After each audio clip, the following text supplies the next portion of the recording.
जय श्री राधे कृष्ण। दोस्तों, इस पोस्ट में शेयर कर रहे हैं शरद पूर्णिमा 2023 पर लगने वाले चंद्र ग्रहण की जानकारी। ये चंद्र ग्रहण 28 और 29 अक्टूबर की मध्य रात्रि को लगने जा रहा है। साथ ही इस दिन शरद पूर्णिमा भी है। ज्योतिष शास्त्र में चंद्र ग्रहण लगना बेहद महत्वपूर्ण माना जाता है। इस साल ये चंद्र ग्रहण मेष राशि और अश्विनी नक्षत्र में लगने जा रहा है। आइए जानते हैं ये चंद्र ग्रहण किस समय लगेगा और इसका सूतक काल मान्य होगा भारत में, और सूतक काल का समय क्या होगा। साथ में जानते हैं इस चंद्र ग्रहण में कौन से शुभ कार्य करने चाहिए और कौन से कार्य नहीं करने चाहिए। पहले जानते हैं चंद्र ग्रहण का समय क्या है। साल का अंतिम चंद्र ग्रहण 28 अक्टूबर को लगने जा रहा है। चंद्र ग्रहण रात में 11:32 से शुरू होगा और 29 अक्टूबर को सुबह 3:36 पर समाप्त हो जाएगा। और अब जानते हैं सूतक काल मान्य होगा या नहीं और इसका समय क्या होगा। 28 अक्टूबर 2023 को लगने वाला चंद्र ग्रहण भारत में भी दिखाई देगा और इसका भारत पर प्रभाव भी पड़ेगा, इसीलिए यहाँ इसका सूतक भी मान्य होगा। चंद्र ग्रहण लगने के 9 घंटे पहले ही सूतक लग जाता है और ग्रहण समाप्त होने के बाद स्वतः समाप्त हो जाता है। इसीलिए आपको चंद्र ग्रहण लगने के 9 घंटे पहले से ग्रहण की अवधि तक सूतक का पालन करना होगा। सूतक काल का समय है, चंद्र ग्रहण के दौरान 9 घंटे का सूतक होता है, अतः सूतक संध्या काल 4:06 पर शुरू होगा। वहीं सूतक समापन देर रात 2:22 पर होगा। बच्चे, वृद्ध, गर्भवती महिलाएं और अस्वस्थ लोगों के लिए सूतक रात 9 बजे से शुरू होगा। और अब जानते हैं चंद्र ग्रहण के दौरान कौन से कार्य नहीं करने चाहिए। चंद्र ग्रहण के दौरान देव पूजा को वर्जित माना जाता है। इस दौरान घर के मंदिर के दरवाज़ों को बिल्कुल भी ना खोलें और न ही मूर्तियों को स्पर्श करें। ग्रहण के दौरान आरती और पूजा पाठ करने की मनाही होती है। चंद्र ग्रहण में नए कामों की शुरुआत नहीं की जाती है। चंद्र ग्रहण के दौरान व्यक्ति को किसी भी नए काम की शुरुआत नहीं करनी चाहिए। माना जाता है कि ग्रहण के दौरान नकारात्मक ऊर्जा अधिक रहती है, इसीलिए इस दौरान किसी भी शुभ और मांगलिक कार्य की शुरुआत करने से बचना चाहिए। ग्रहण के दौरान ये काम ना करें। ग्रहण के दौरान व्यक्ति को सोने, नाखून और बाल काटने, सुई, धागा और नुकीली चीज़ों का इस्तेमाल करने से बचना चाहिए। साथ ही ग्रहण के दौरान यात्रा करने से भी बचना चाहिए। इस दिन गरीब का अपमान ना करें। धार्मिक मान्यता के अनुसार ग्रहण के दौरान किसी भी गरीब या असहाय व्यक्ति का अपमान नहीं करना चाहिए, क्योंकि ऐसा करने से शनिदेव नाराज हो जाते। गर्भवती महिलाएं चंद्र ग्रहण से दूर रहें।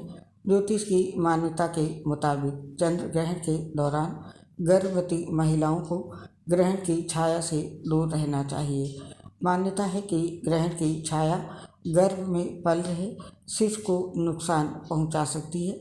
इस दौरान गर्भवती महिलाओं को खाने में छौंक या तड़का भी नहीं लगाना चाहिए। खाने को जितना साधारण रख सके उतना ही बेहतर होगा। चंद्र ग्रहण के दौरान शारीरिक संबंध ना बनाएं।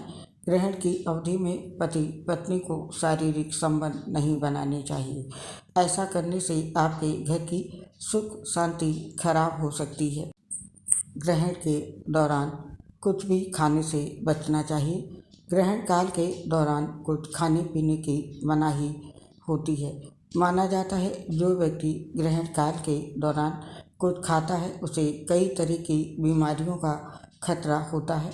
ऐसा भी माना जाता है कि ग्रहण काल के दौरान हमारे आसपास मौजूद बैक्टीरिया काफ़ी एक्टिव हो जाते हैं और खाने के जरिए आसानी से हमारे शरीर में प्रवेश कर जाते हैं। तो इस दौरान कुछ खाने पीने से बचें और ये काम बिल्कुल भी नहीं करने चाहिए ग्रहण काल में। माना जाता है कि ग्रहण काल के दौरान मालिश या उपटन लगाने से बचना चाहिए। ऐसा माना जाता है इस दौरान पेशाब और मल त्याग करने से घर में दरिद्रता आती है। और अब जानते हैं ग्रहण काल के दौरान कौन से शुभ कार्य किए जा सकते हैं। सूतक काल में और ग्रहण के समय में पूजा पाठ वर्जित रहते हैं, लेकिन इस दौरान मंत्रों का जाप किया जा सकता है।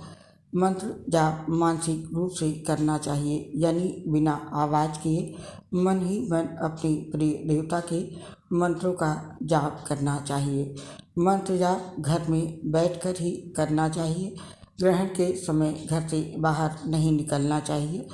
इस संबंध में मान्यता है कि ग्रहण की वजह से चंद्र से हानिकारक तरंगें निकलती हैं, जिनसे वातावरण में नकारात्मक ऊर्जा बढ़ जाती है।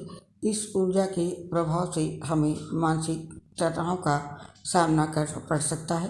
ग्रहण के दौरान किन मंत्रों का जाप करना चाहिए, आइए ये जानते हैं।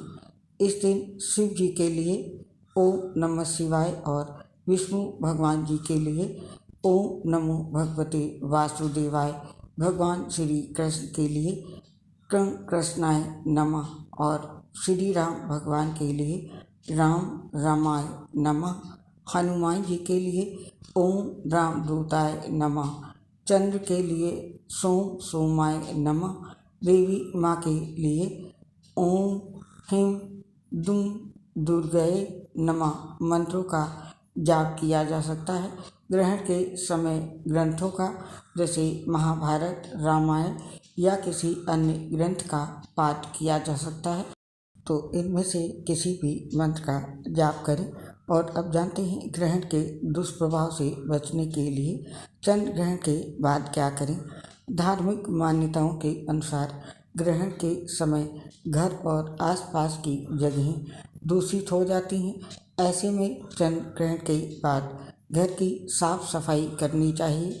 इसके लिए आप साफ पानी में गंगा जल मिलाकर पूरे घर में छिड़क दें। ऐसा करने से ग्रहण का दुष्प्रभाव दूर हो जाता है।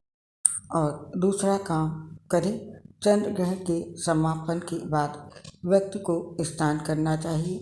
इसके लिए आप नहाने के पानी में गंगा जल मिलाकर स्नान करें।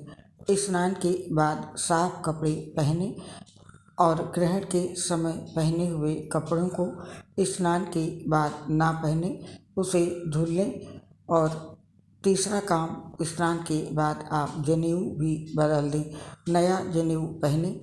और इसके बाद चावल, सफ़ेद वस्त्र, दूध या चंद्रमा से जुड़ी वस्तुओं को छूकर दान करें। दान करते समय कहें कि हे चंद्र देव, जिस प्रकार से आप पर से ग्रहण का बुरा समय निकल गया है, वैसे ही मेरे जीवन का भी बुरा समय और संकट दूर हो, जीवन में सुख और समृद्धि आए, इसके लिए मुझ पर अपनी कृपा करें।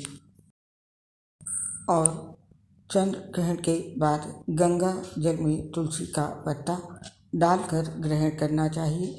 भोजन में भी तुलसी का पत्ता डालकर ही सेवन करना चाहिए। गंगा जल और तुलसी को पवित्र माना जाता है। ये सभी प्रकार के विकारों को दूर करती है, तो तुलसी दल का सेवन जरूर करें। और चंद्र ग्रहण के बाद आपको भगवान विष्णु, माता लक्ष्मी और चंद्रदेव की पूजा करनी चाहिए। माता लक्ष्मी धन संपत्ति प्रदान करने वाली और भगवान विष्णु सभी प्रकार के मनोकामनाओं की पूर्ति करने वाले हैं। चंद्रदेव की पूजा करने से कुंडली में उनसे जुड़े दोष दूर होंगे। तो दोस्तों, चंद्र ग्रहण के नकारात्मक प्रभाव को दूर करने के लिए ग्रहण की समाप्ति के बाद ये कार्य सभी को जरूर करने चाहिए। अब हमें इस पोस्ट को समाप्त करने की आज्ञा दीजिए। स्वीकार कीजिए मेरा प्यार भरा सत श्री नमस्कार, राधे राधे। दोस्तों, अपनी एक प्रॉब्लम आपसे शेयर कर रहे हैं। अवश्य सुन लें। मैं लीवर सिरोसिस सहित कई गंभीर बीमारियों से पीड़ित हूँ, जिसकी वजह से मुझे बोलने में और चलने फिरने में दिक्कत होती है। तो जब पोस्ट बनाते हैं तो सांस फूलने लगती है, सीने में दर्द होती है, आवाज़ सही नहीं आती है, जो कि आप भी सुनते होंगे पोस्ट तो आपको भी महसूस होता होगा। इसके लिए हमें क्षमा कर दें, क्योंकि ये चीज़ दूर नहीं हो सकती है।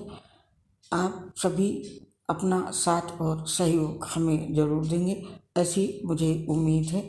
इसके लिए आप सभी का हृदय से बहुत बहुत धन्यवाद। राधे राधे। जय श्री कृष्ण दोस्तों।